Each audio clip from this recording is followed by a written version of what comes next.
И колкото човек повече мисли как да започне нещо, толкова по-трудно върви.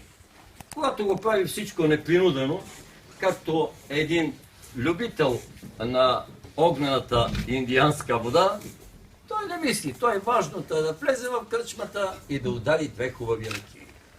Така. Става всичко непринудено и естествено. Така и ние трябва да подхождаме към всяка една работа. И още нещо. Да подхождаме мъдро, а това ще рече да подхождаме внимателно, деликатно и дойде времето да влезем в предверието на любовта, а това предверие се казва нежност. Или поне се казва толерантност, поне се казва деликатност, поне се казва коректност. Значи трябва да започнем да внимаваме нашите отношения, нашите думи, нашите движения, нашите дела, нашите мисли и, разбира се, нашите чувства.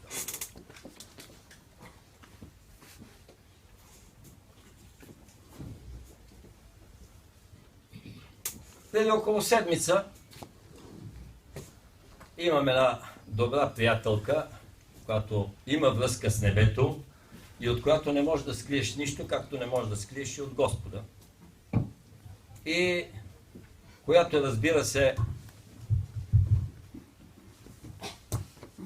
ме видя и тя, понеже изпада в едно състояние, тя не помни какво говори и как говори.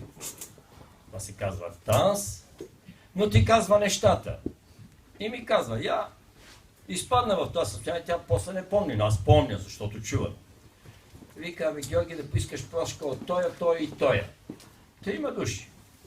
От единия един път, от втория 3 пъти и от третия 9 пъти. Да молиш душите им за прошка. Аз. Значи съм сбъркал нещо. И когато си помислих, какво се установи? Че наистина съм сбъркал. И аз бъркам. Само една единствена мисъл, която не е и лоша, ами леко негативна съм пуснал към някого, моментално е стигнала догоре и на мене ми правят по този начин приятелска забележка. Я гледай ти. Значи трябва да бъдем много внимателни, много точни. Особено колкото сме по-духовни и колкото повече израстваме в духа. Можеш да кажеш, аз ще се подкрепя, разбира се, след малко с факти, така да се каже, с действия. Можеш да кажеш и доста лоша вест, но по един по-подходящ начин, за да не стяскаш човека. Защото и без това стресът ни е много голям, особено в това преходно и кризисно време. Микрофона ме задължава. Ще взема да го изхвърля. Защо? Патерица е. По-добре да говоря така и да ме чувате всички. Заради тях. Добре. Тогава това ще го измъкна или го дигни. Ето. Добре. За да слушат и отвън. Заради хората, да. Това вече е нещо друго. Заради всяка една жива душичка си заслужава. Дори заради мравката да се отбиеш от пътя. И заради това е народната поговорка, той прави път дори и на мравка. Значи, по-висшата разумност се отбива от пътя.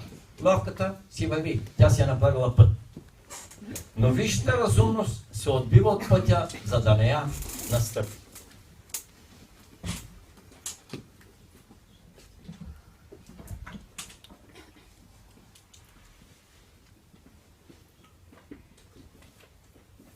Радвам се наистина, че залата се напълни, макар че днес е работен ден, според официалната статистика, и въпреки всичко това е хубаво. който има възможност, спазва този приоритет. Да работи за духа. След малко, пак казвам, ще се подкрепя с факти, но искам да ви кажа едно стихотворение. Пак даже ще изпее една песничка. Що не? Ще ви кажа как.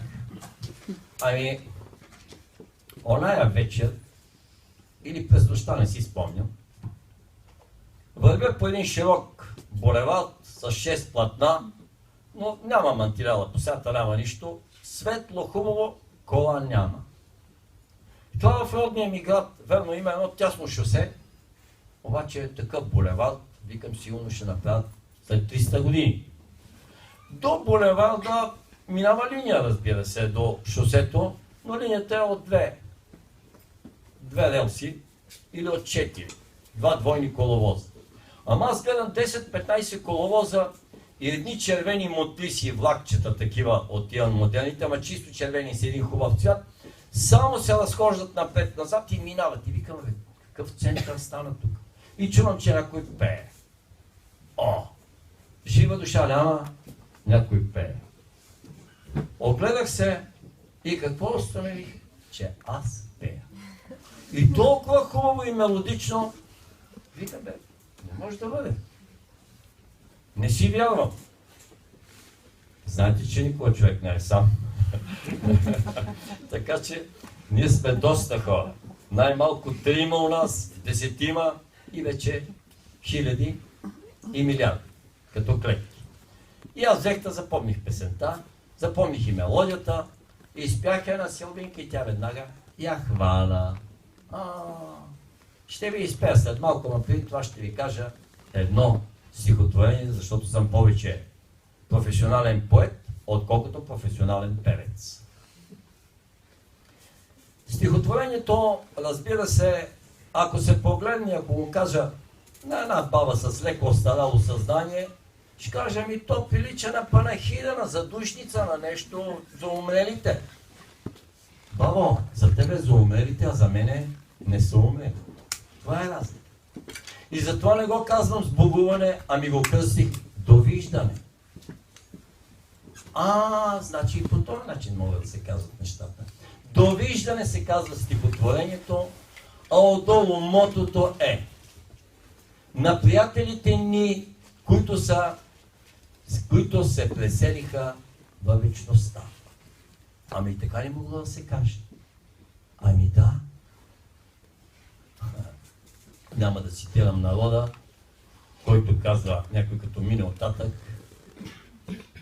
По какви начини може да си изразим, разбира се, елементарно. Това е висш начин на изразяване. Довиждане. На приятелите ни, които се преселиха във вечността.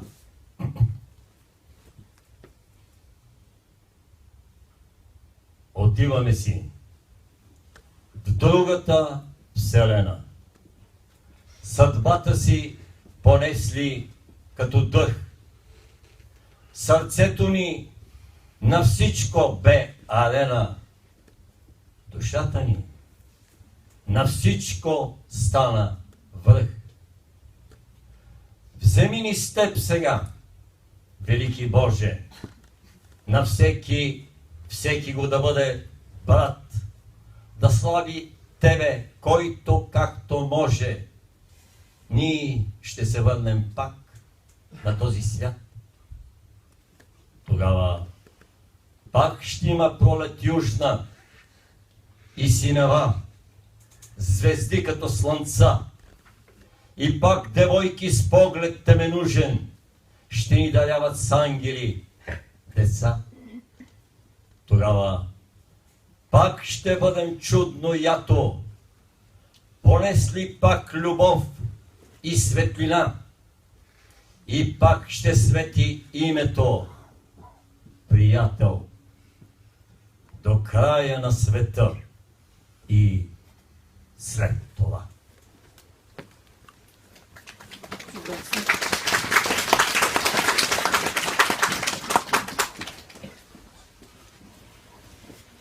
И така може да се говори за мъртвите. А не вика, човека умря, ритна камбаната и не знам какво става. Нали? По този начин се изразяват нещата, за да бъдат позитивни и прекрасни. Това ви го давам като пример. А виж, да. Не искам да ставам недобър, като мога да обърна на 180 страница нещата и на 180 градуса. И да говоря с един уличен и кръчмарски език за онези, които са се преселили оттам. Да, обещах ви да ви изпея песничка, нали? Добре, ще я изпея.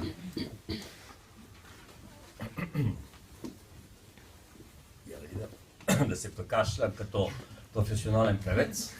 Разбира се, да си настоя гласните струни си бемол мажор, втора октава. Ако има музиканти, ще ми се смеят. Разбира се, мажор или миньор. Да, така е. Всичко е в кръга на шегата, но песничката специално вие ще оцените.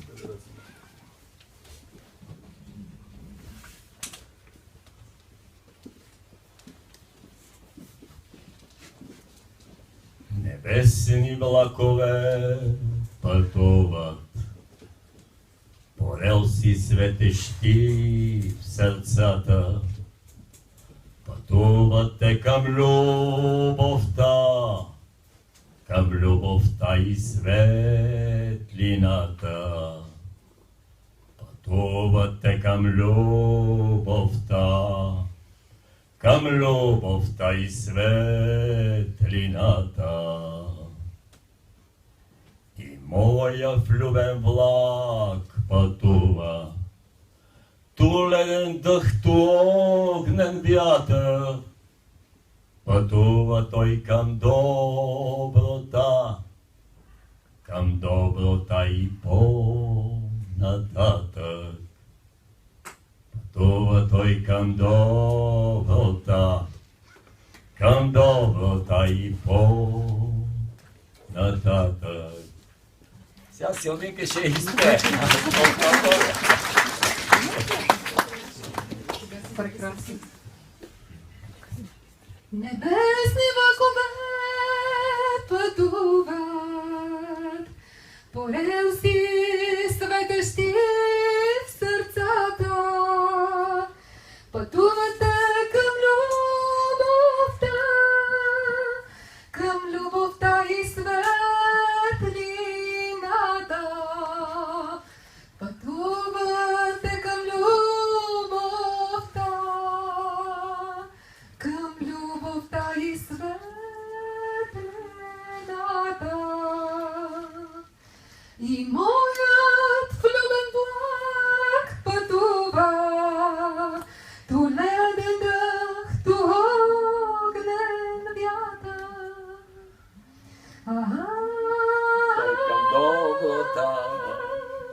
Към доброта и по-нататък.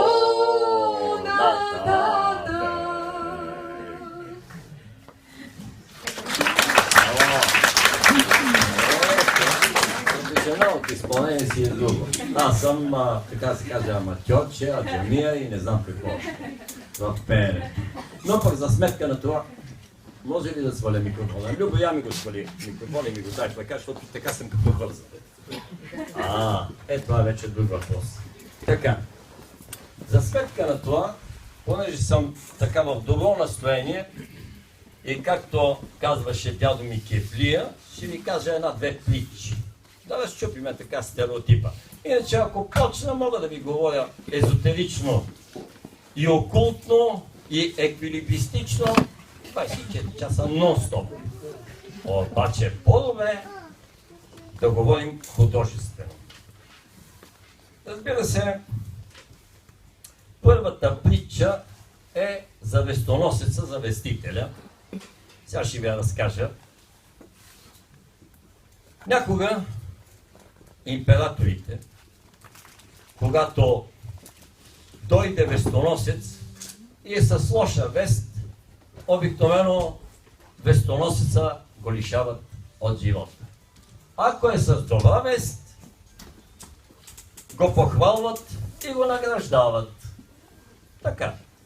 Обикновено това се случва, когато някъде далече се води, царя изпраща армията си, полководец е неговия най-голям син, който ще бъде престолонаследник, и отиват да завладяват някакво царство, имат някаква мисия, армията печели победи, взима плячка, всичко е хубаво, идеално, и изпращат вестоносец.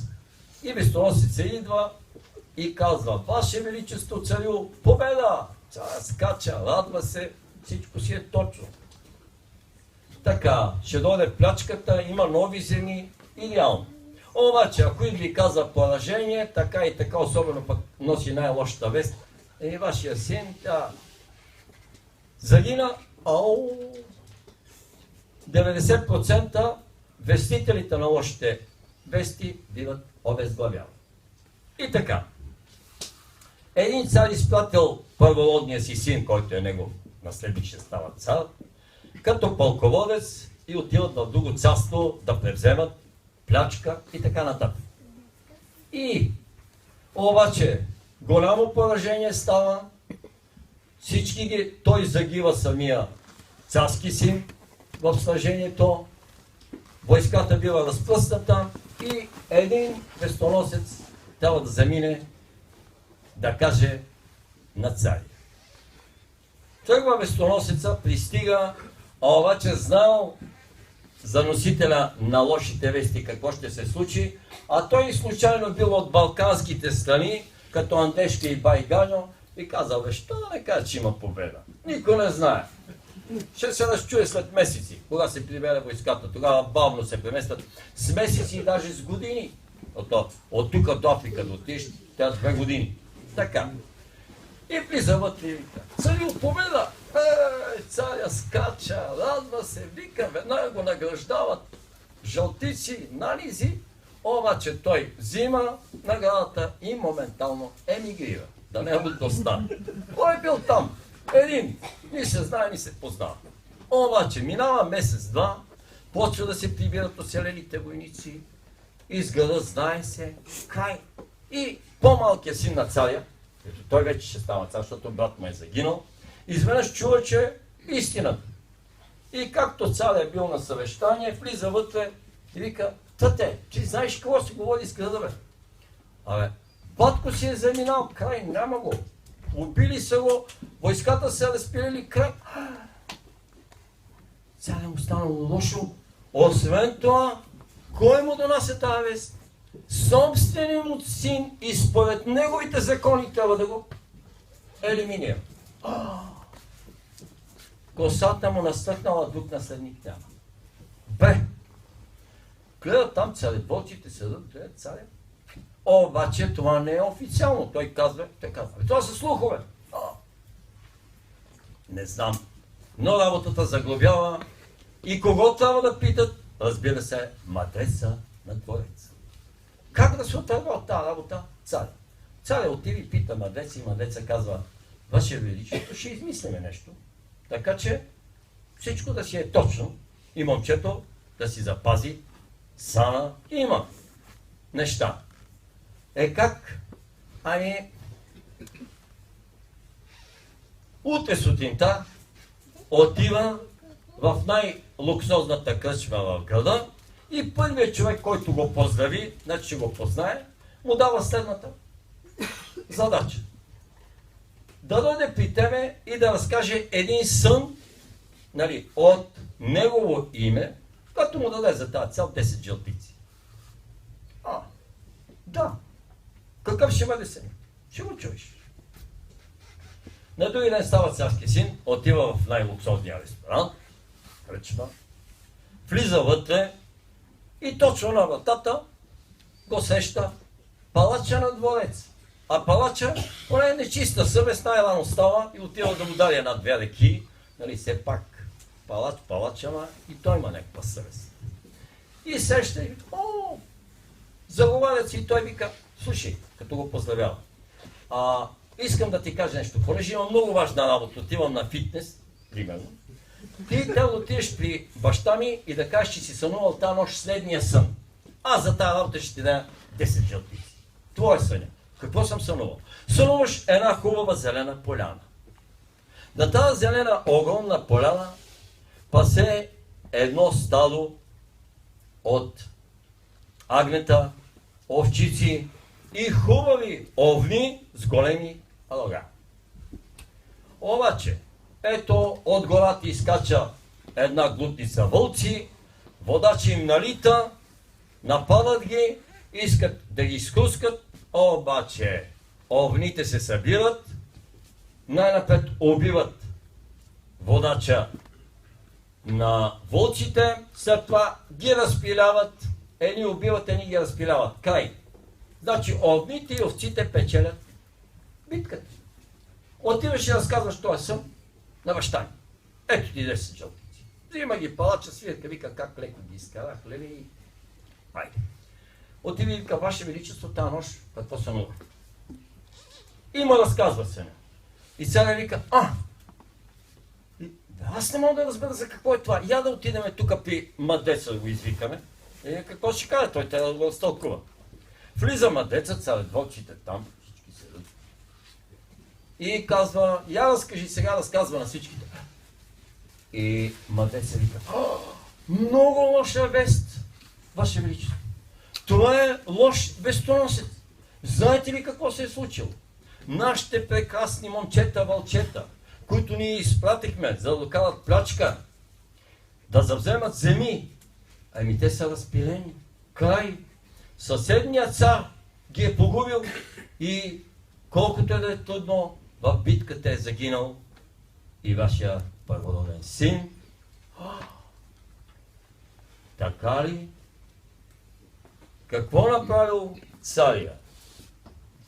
Ами лошите вестители, които официално идват с такива вести да кажат, биват ликвидирани. Така че царят обезглавил палача и веднага се намерил друг палач.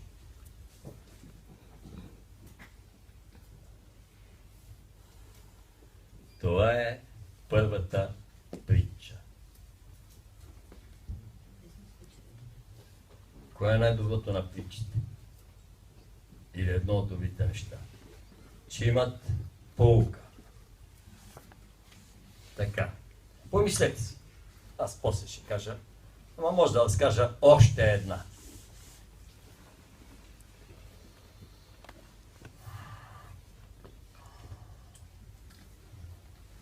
Втората притча пак е като приказка. Имало една хубава зелена планина и в тази хубава зелена планина някога и някъде имало две хубави големи поляни. На едната поляна, когато било топло и хубаво времето, се събирали, направо казано, ангели с бели дрехи, плетели си венчета на косите, играели, пеели, като им свирили цигулки и флейти, а на другата поляна недалече се събирали конярите да си песат стадата коне, обикновено нощен, защото през деня работили, сваляли трупи от планината и си живеели в мир и сговорените с другите. Не контактували много, но се знаели.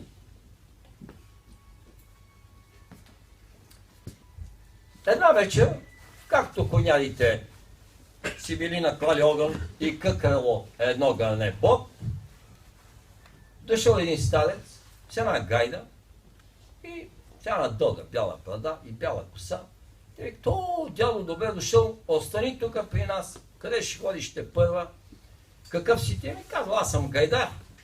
Казвам се Пантелеймон и хода с гайдата си изкарвам прехраната. Тук там е свиря, каквото искате ще ви свиря.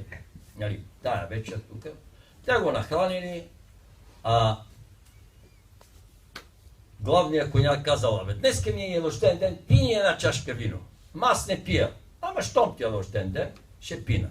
Хапнали, пинали и от съседната поляна се чула една прекрасна, хубава музика, духовни песни, така чудно нещо и попитал гайдаря, какво има там? Там са се събрали и специални хора, все хубави, все щастливи, весели, играят, танцуват, кичат се с венчета тук от планинските цветя и им свират цигулки, флейти. Най-малкото конявче, който било внук на главния коня, казал: абе, дядо, аз те съветвам да не ходиш. Защо? Ами защото, казва, аз оня ден като отидох там, гледах, по едно време исках да поиграя малко, обаче те ме изгониха, защото не съм бил с бели дрехи, нали? И не съм бил чист като тях. И не ми дадоха, така че даже довече избягах. Можех да получи нещо повече. Гайдаре казал: аз сега ще отида да ги поздравя, каквото искат мога да им изсвиря, ще взема да им изсвиря една реченица. Станал той, отишъл на поляната и се върнал след 15-20 минути, ама целият е насинен. Какво е станало? Вика, аз като им засвирих ръченицата. Те, вика, щом свириш на гайда, а не на цигулка и на флейта, махай се от тук. И като ме подбраха, като почнаха да ме замерят с камъни, до вече си сложих гайдата на главата, та ми оцеля главата ми, иначе съм целия син. Главният коня казал: нищо, дядо, аз имам тук едни билки, ще ти наложа да ти минат синините. Той казал: абе, момчета, искам нещо да ви кажа. Аз верно се казвам Пантелеймон, ама синините ще ми минат на мене, защото не съм само Пантелеймон, а съм свети Пантелеймон. И Господ ми изпрати на земята да му свърша една работа. Каква работа? Даде ми два печата. Един е златен печат, един е черен. Ето ги. Вади от джоба си, дядо свети Пантелеймон, два печата. Един е златен, един е черен. Вика, черния е направен от въгли. На когото му е изгорела съвестта и човещината, удря му черен печат на челото. Значи той става менте ангел.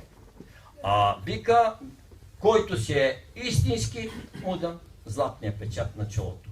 И докато ме гонеха и да ме биха, на всички уния с белите дрехи, където пеят и звенците на главата, и ето свират на цигулки и флейти, и му дадих по един черен печат. А на вас, момчета, тука, понеже ме приехте и човещината е жива у вас, ви удрям по един златен печат. Вие сте истинските ангели, а уния са менте. Пак са ангели, нали? Ами имат пет едно менте. Това е втората притча. Сега ще ви кажа кое е най-доброто и на двете притчи. Пуката, нали? Пуката. Даване. Знаете ли кое е най-доброто? Че са истински. Казва го Георги Извърски. Седя тук и мога и да го докажа. Особено второ. Така. Сега. Силви, ще вземеш ли думата или аз да продължавам омайването? Включи се, ако искаш едно часа, аз после ще започна да говоря за принципите и за лед пак такива работи ще говорим. Нали не съм досаден? Добре. Така.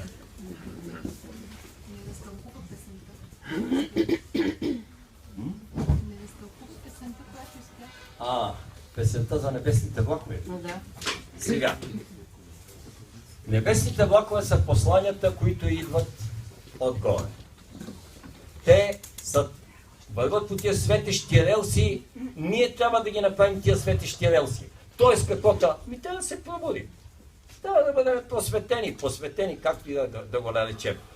По релси светещи в сърцата. Само по този начин небесните, хубавите, светлинни работи на любовта, на мъдростта, на истината, на справедливостта ще дойдат у нас. И тогава вече вървиме по пътя на любовта и на светлината. Иначе не. Вижте, всеки един, който е тръгнал по пътя, и моят влюбен влак пътува. Ту леден дъх, ту огнен вятър, това е при нас. ту сме на едната страна, ту сме на другата. Естествено, че на земята така, ще бъде кривата. На някой по-равна де, ама докато стигне до това, бая зор ще види. Така. И заради това. Но въпреки всичко, достатъчно е към доброта. Добротата е да запазим човещината у себе си. А по-нататък след добротата вече следват останалите човешки добродетели. Тоест и най-важното от тях е тъй нареченото добротворчество. Да творим добро. Тоест, понеже Силминка искаше да разтълкува. И тя можеше да го направи. Добре. Имаш дума. Приятели, здравейте! И наистина много се радвам, че в днешния работен ден ние работим заедно за духа, за приятелството и за светлината. Днес в идеята искам за начало да споделя част от нашето новогодишно преживяване. Наскоро се чух с една приятелка в Холандия и тя сподели колко е трудно да се адаптира там в тази среда. Колко са различни хората, колко е тежко, че няма органична храна и така нататък. И си дадох за пореден път сметка колко е безценно това, което имаме, тези приятели, които имаме и ставаме все повече. И така на Нова година беше едно много хубаво приятелско събиране, обаче искам да пусна за начало изпълнението на Аум в минор. Още някои от вас са го чули във Фейсбук, не знам къде дали е тук. Тук ли си? Искаш ли да го успеем и без да го пускам? Ами да. Искаш ли? Защото магията е много по-стилна. Ето му А и микрофон. микрофоните са това. Ами че да, микрофон. Как кажеш? Ами аз пея. Толкова професионалист. Ботката е тук. Тук се. Може би трябва да кажем за какво става дума. И шала е само. Първо, когато го изпълнихме на Нова година, Калин е професионален музикант, той Георги с това се казва, ще го уча пред него е пея, но той настрои инструмента си на тази честота на тона ла, която е била преди 1944 година. Знаете, след може би казва, че хитлеристите са го направили. Това не знам дали е така, но се твърди, че в тези години се сменят честотата и там всички музикални инструменти се пренастройват и въобще музиката става малко по-различна от това, което всъщност автентично е създадено преди това. Всъщност те честотите на няколко пъти се сменят в историята на човечеството, но така или иначе тогава за първи път Аум беше изпълнен на 400? На 426 Hz и 7. Те от учителя дава тонирането за тона ла 426,7. Моцарт и другите композитори са композирали на 432 Hz, а сега съвременната музика отклонение е 440 Hz. Където вече отиваме на сериозно отклонение, някакво такова почти половин тон в сравнение с учителя, а който е музикант и горе-долу знае за тонирането, има си някакво отклонение. Няма ли начин за връщане? Цигуларите им е трудно да се върнат. За дигиталните инструменти е по-лесно, туковите инструменти почти трябва съвсем други инструменти да се измислят с по-дълга тръба. И трябва това да се направи международно. Да. За да стане навсякъде едно. И другото ново беше, че изпълнихме в минорел, сега ще го чуете. Учителя е казал, можеш да го цитирам точното, но казал е, че казал, че не сте готови още когато е дал това упражнение да чуете изпълнението в минор, затова ще ви го дам в мажор. И ако бъде изпълнено в минор, това ще смени пулса на сърцата. Не беше много точно, не знам. Няма да издържат смисъл моят сърцата. Няма да издържите на тази вибрация и може да се получи нещо. Нещо този дух е казал. Така че ние на Нова година за първи път експериментирахме с това. малки, всички издържаха. Поне които Що бяха сме там. тук, значи да издържат. И ние сега няма да оцелим точно 426 Hz или 1,7. Там няма да ги оцелим сега. А не може ли и да търпете и музиката оттам да върви, за да е тона един и същ?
Тонално свободно.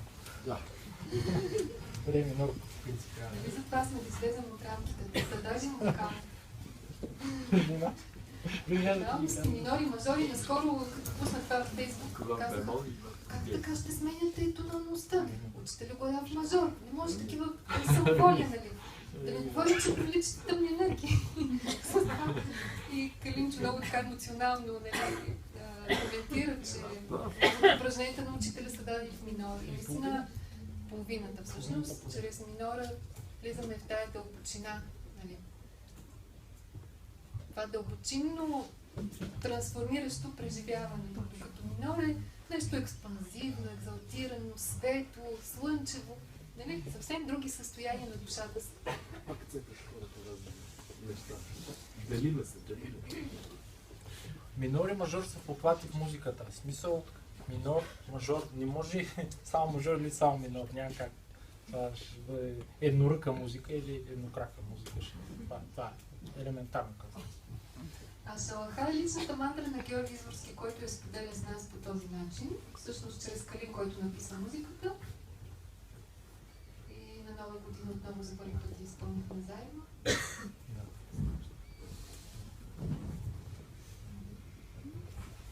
Да, това сега за песен.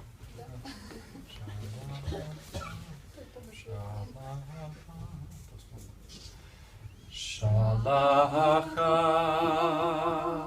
шалаха,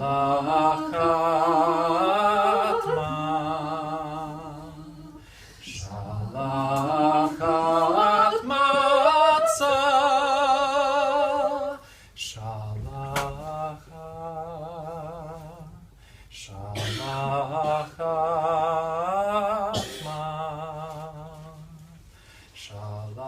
Шалахат маца, шалахат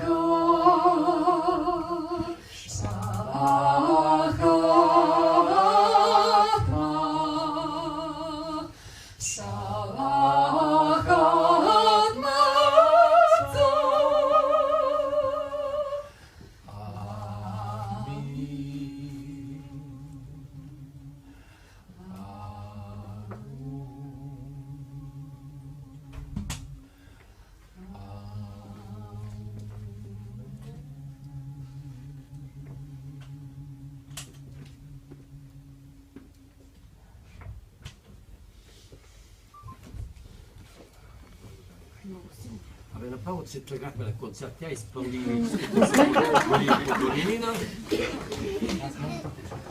Може да. Да, ама после, ако искаш да изпееш,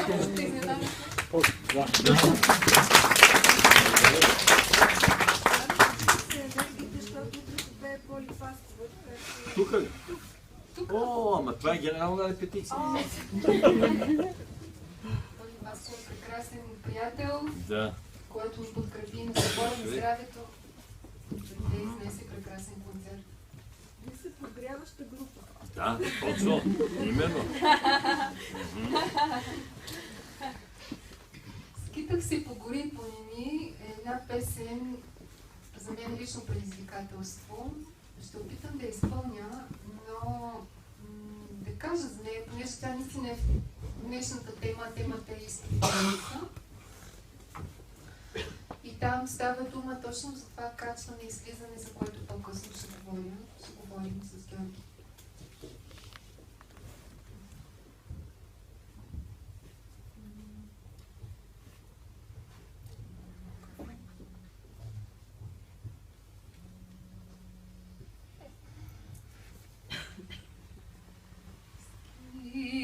Скитах се по гори и планини, един незнаем ме придружаваше.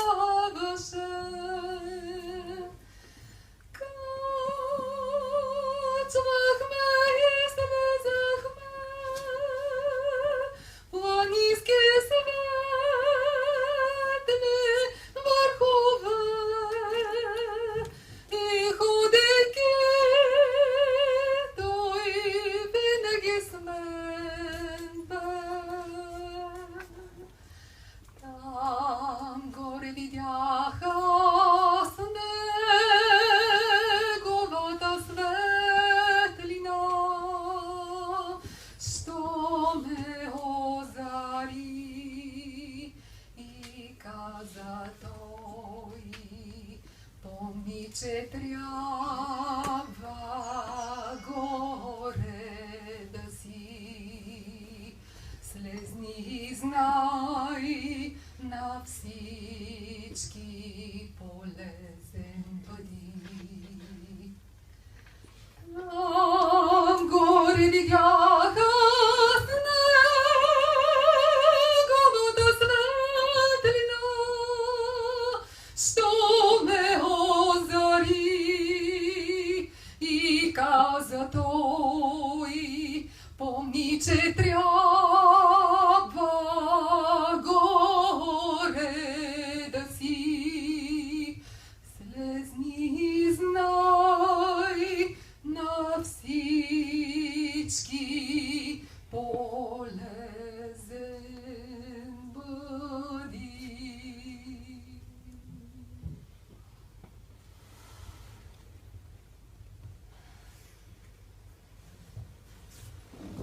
Това каза Георги песента на металите на Божите синове, които слизат, за да работят, да помагат на земята. И е любима негова песен. Ще започна с всъщност това, което ще говоря за изпитите на духа. Освен лични преживявания, ще ви разкажа за пътя на Михаил Иванов и неговите, знаете, най-известният ученик на учителя, който разпространява учението в целия свят и който приема, може би, в един огромен процент това, което учителя е дал на учениците. Той може би е приел най-много. Разбира се, той самия е слезнал Велик Дух, който е бил подготвен за тази мисия. Но за да стигне до нея, минава през ред изпитания, които самия учител Петър Дънов ми дава. Също ще говоря малко за пентаграма на учителя, защото там много ясно е даден пътя с всичките изпитания и неща, които се случват с един човек, тръгнал по духовния път, избрал този път. Душата му избрала този път, разбира се. Това не става тук на земята. И причината днешната беседа да бъде обявена темата и по този начин. Една приятелка за Нова година ми подари книга, нарича се Пробуждане. Тя е наш приятел, който поддържа сайта на Георги Изурски, georgiizurski.com, знаете на такъв сайт.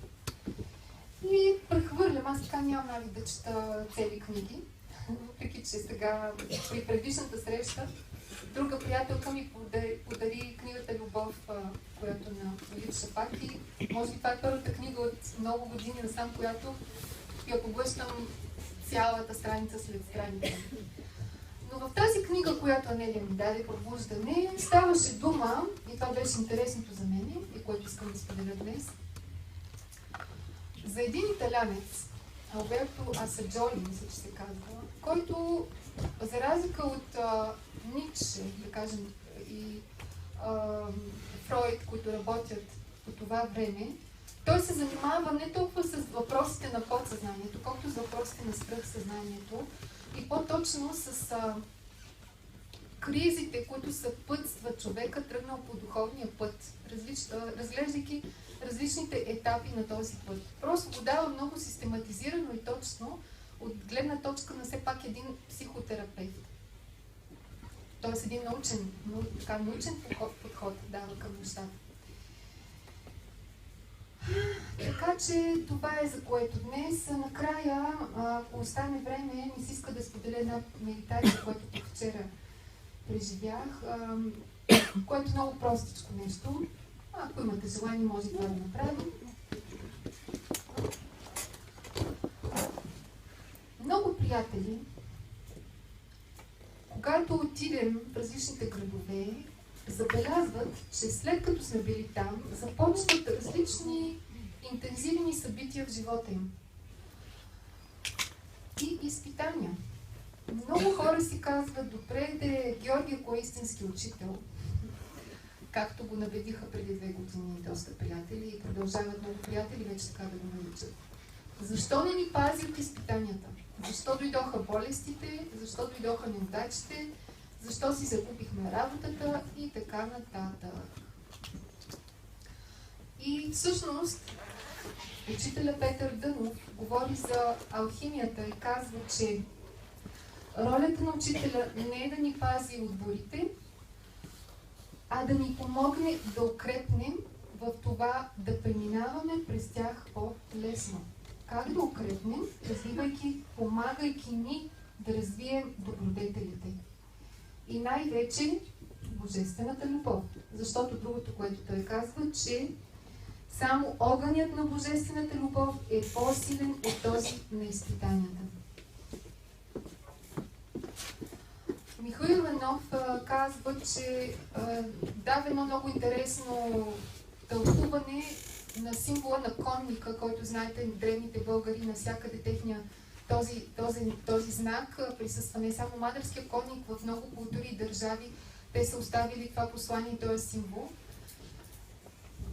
И всъщност Михаил Иванов казва, че не знам дали учителя му го е дал или негово тълкуване или лично на Михаил Иванов, но така или иначе това е божествено послание и казва, че това е, ако конят е нишата природа на човека, човекът, който го язи е свръхаза или божественото аз.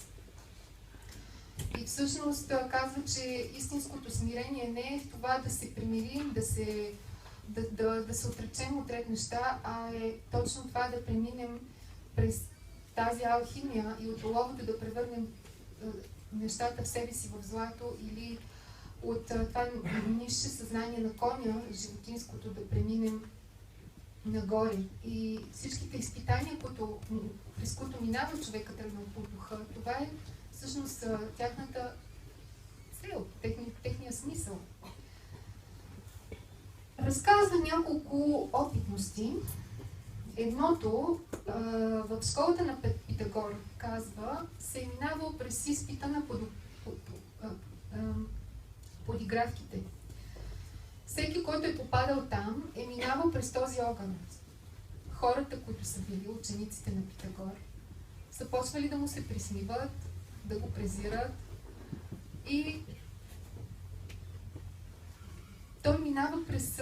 Всъщност Михаил Иванов разказва за подобен случай на един събор в Търново, където учителя му отправя пред всички публично много тежки думи, много обидни думи. И много от учениците започват да му се подиграват. Той самия бил много емоционален човек. Значи, човека на духа, за да стане по-късно учител, както и за Георги Изморски знам, е изключително емоционален човек. Емоцията дава тази енергия, психична енергия, която когато се трансформира този човек, може да се превърне в истински бял мак.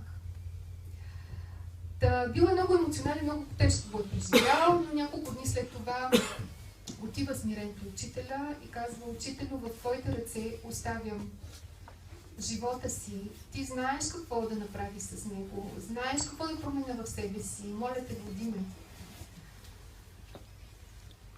И наистина учителя го води.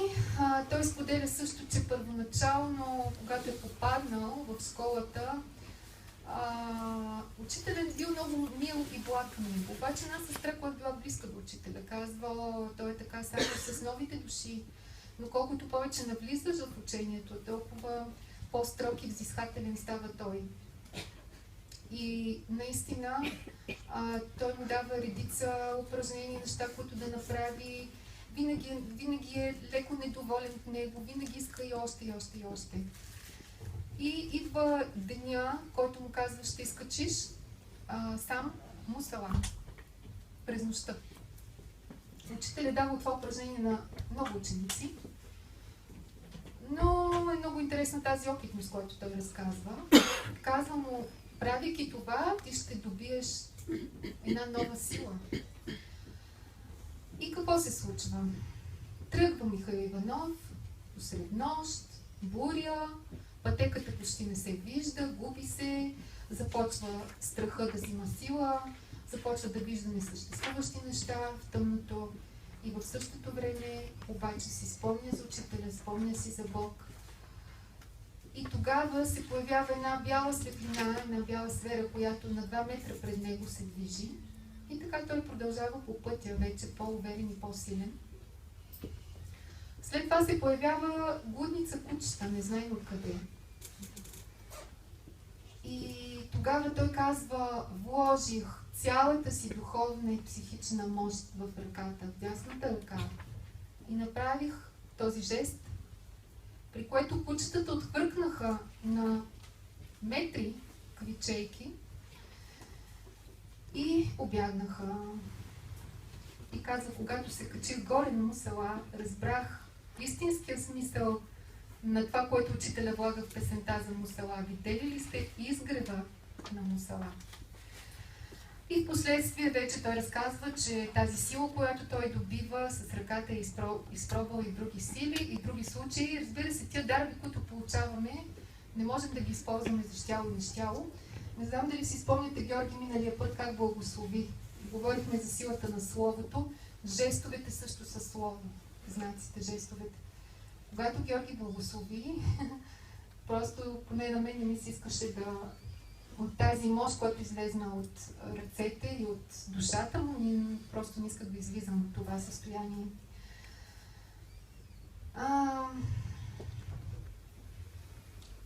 Какво друго за Михаил Иванов?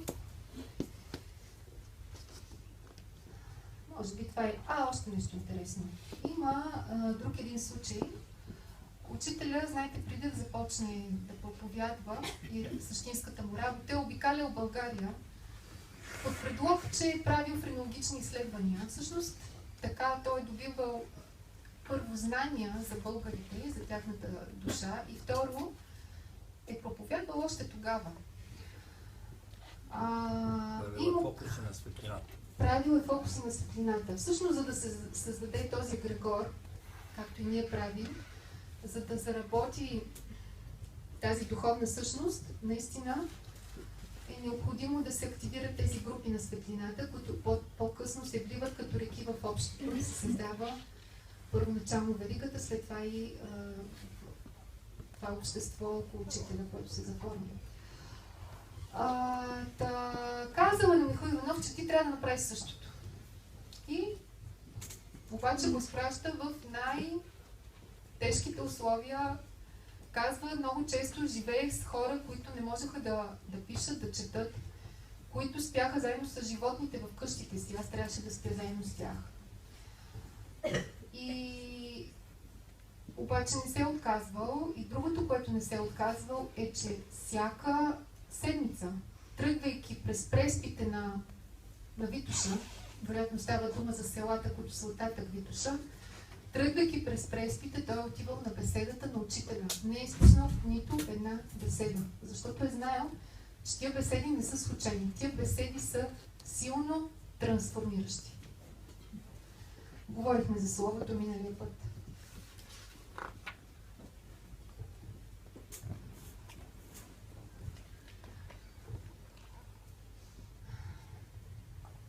Добре, преминаваме за така накратко тази опит, която ни дава този човек Алберто Асаджоли, наистина много интересно, разглеждайки фазите на духовния път. Първият етап е фазата на пробуждането, като всички ние сме я изпитали. Това може да стане внезапно, може да стане постепенно или след постепенен бавен процес, внезапно нещо да се случи в живота ни, което да ни промени пътя и въобще съдбата. Може да стане чрез посвещение, може да стане на медитация, на духовна лекция. Вярвам, че една от работите на Георги Изморски е точно това. Това пробуждане на хората, които са, и наистина това се наблюдава и е факт. Може да стане след силен емоционален стрес, след загуба на близък човек, на работа, след финансов крах. Различни са вариантите. Не случайно е финансовата криза и толкова хора им се налага да се огледат и да си променят светоглед и начина на живота. При мен лично аз работих в гръцкото посолство, един светски човек, ходих от коктейл на коктейл всяка вечер, красивите дрехи, туалети, всеки път с различен, вечерните рокли, просто пей сърце и живот. Обаче последната година, там бях 6 години, последната година започнах да ходя на йога, започнах да усещам, че нещо липсва, нещо не е така, има и още нещо, не ми е достатъчно това, което правя. Започнах да търся, да гледам духовни филми, да чета книги, докато дойде момента на истинското, на големия стрес, който беше свързан с загуба на близък човек. И там вече беше такъв катарзис, толкова силно преживяване, което седмици наред не може да стана от леглото и плачех, че когато това свърши, наистина бях съвсем друг човек, мога да кажа. Нищо от светското, което преди ме вълнуваше, просто го нямаше. И продължих по един нов път. Зарязах йогата, както учителя Петър Дънов в едно видение ми беше казано. И поех по това, което последствие, разбира се, из Георги Изморски и всичко, което знаете вероятно. Но за пробуждането, след пробуждането, има една друга фаза, която е свързване с душата. Това свързване с душата дава един оптимизъм, ентусиазъм, много енергия. Човек оценява красотата, оценява единството на творението. Иска да сподели всичко, което знае с всички. Аз бях такава. Ходих на всички възможни семинари. Където каквото има духовно, аз съм там. Първа линия и след мен още 20 човека, нали, които аз паля, обаждам се по телефон, изпращам SMS-и.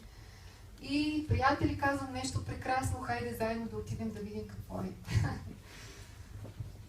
И тази фаза може би е най-хубавата част от най-леката от духовния път. Фазата на пеперудата я наричаме. така с Георги оня ден, като си говорихме за пеперудите и пчелите. Пеперудката си живее прекрасен живот. От цвят на цвят, тук кацне там, насякъде сладък нектар и всичко е само за нея. Прекрасно! Слънце, светлина, синева, през краткия си живот наистина преживява една благост. Обаче, през истинския духовен път ние минаваме, освен през тази фаза, ни се налага да минем и през други. Това е само началото. Един вид така да ни покажат хубавината. Да си кажеш, духовният живот хубаво нещо е. Истината е, че ние трябва да се превърнем в... С Георги коментирахме не в пеперудки, пак да събираме, ама да станем пчелички. И каквото съберем, да го носим за цялото.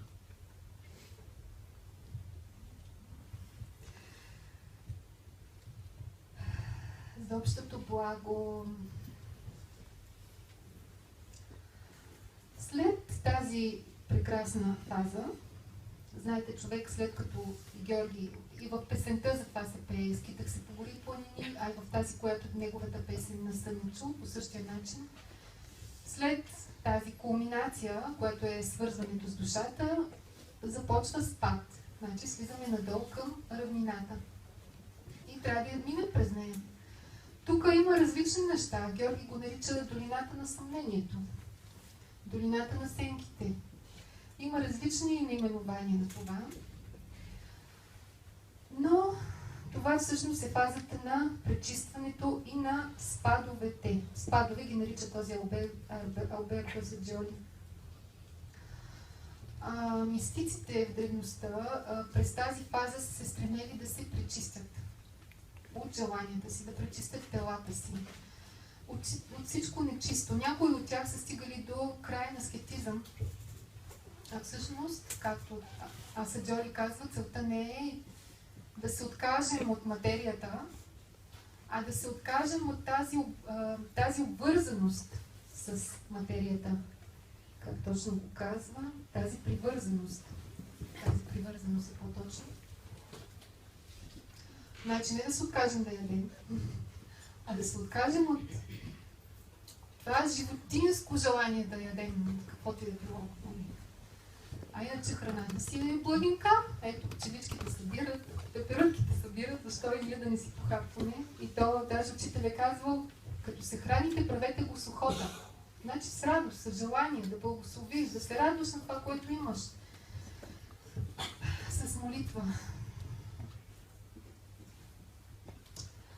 Тук, в тази фаза, окончателно падат декорите. Всичко светско, което е било преди и ни е вълнувало, тук просто го няма. Изчезват всичките стари приятели. Абе, обръщам се в посолството, това са хиляди хора, с които съм общувала.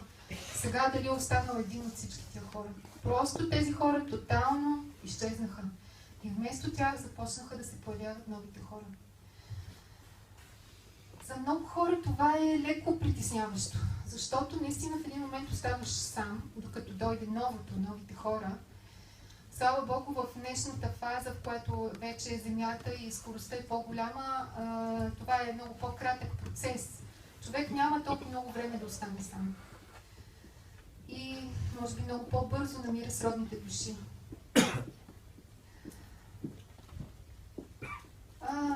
Това, ако трябва да направим аналогия с Исус, това са 40 дни в пустинята, които той изминава. И тук има различни фази. Има фаза на активна чувствителност. Започват вътрешните способности да се развиват. Тук има фаза на пасивността или фазата на пашкула, където човек просто трябва да прояви едно търпение и не да напъва нещата, както Георги казва, а да остави духа да работи с него. Това е от нас, което се иска в тази фаза.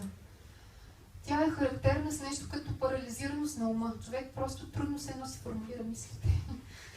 Не знам дали ви се е случвало. Почва да забравя. Мнозина от нас минахме през това. Помня първия събор на здравето на Белинтаж, бях в тая фаза.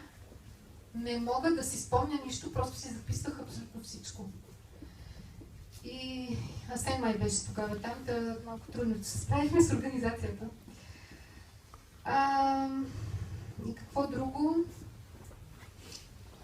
Тук много е критично това как ще ни възприемат близките хора.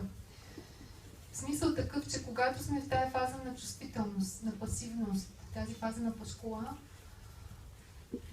страничните хора, ако ние все още сме останали в начина си на живот, който сме водили преди това, в работата си, със семейството си, те забелязват, че ние сме променени, че сме леко неадекватни, отделени и почват да ни критикуват, да ни атакуват.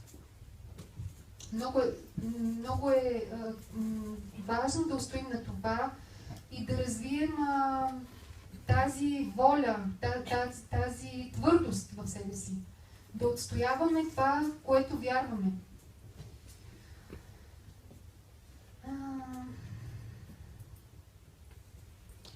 След това идва фазата на просветлението. Тук, може би, Георги ще може повече да каже лични неща. Аз само ще спомена, че при различните типове хора, емоционалните хора и менталните хора, тя може да протича по различен начин. При емоционалните хора се изпитва божествената любов. При менталните хора те изпадат в едно чисто съзнание, с множество прозрение и това е нещо, което може да продължи няколко мига. Аз се питам при това посвещение, когато се докоснах до божествената любов, дали не е било нещо подобно, не знам. Но така или иначе беше едно докосване, беше прекрасно. И разбира се, след като човек е минал през това високо съзнание, то продължава леко по-затихнало вече на определени периоди, когато е необходимо, духа му дава различни идеи, различни прозрения, видения и така. И има още една криза, тъмната нощ на душата се нарича. Това е връхната точка на трансформацията или учителя Петър Дънов го нарича изпита на Голгота. Ще стане дума за изпита на Голгота, който е за съвършените. Но знаете, че хората, които Бог обича най-много, тях подлага на най-големите изпитания. И Георги има една прекрасна притча, как да го кажа, за това, за слънчогледовата пита и за синовете, които са най-близко до Бог, който е в центъра. Те получават най-хубавите блага, най-големите блага и дарби, но и тях Бог ги ушамарва най-много, когато не слуша. Това е така наречената мистична смърт или духовното разпятие, като целта е да се заличи централната част на наза, егото да се приглуши на максимум и ние да станем едно оръдие за изпълнение на божествената воля. Личното щастие да отстъпи, да се откажем от много неща, от приятели, от семейство дори. За мен, може би, това беше най-голямото изпитание с моята майка. Просто буквално скъсах тази нишка, която ме свързваше с тази родова карма. И днес нещата са доста по-различни. И тук отново има един период на пасивност. Описва го Алберто Асаджоли. И може да се мине през отчаяние. Това е самото дъно. И може би това е най-голямото изпитание, което човек, който се е самоопределил да работи за духа, преминава. Това самоопределяне е много важно нещо. Значи, да го кажем така. Хубаво е и пчеличката, и пеперудата, как скачат от свят на свят. Но те така или иначе са, въпреки че пчелата в крайна сметка прави нещо за благото, общото, Всъщност и това е голямото определяне. Да правиш нещо за благото, да работиш. Всеки да намери неговата си нива. Нещо, което да бъде най-полезно. И когато вземе това решение, да бъде абсолютно непреклонен в това.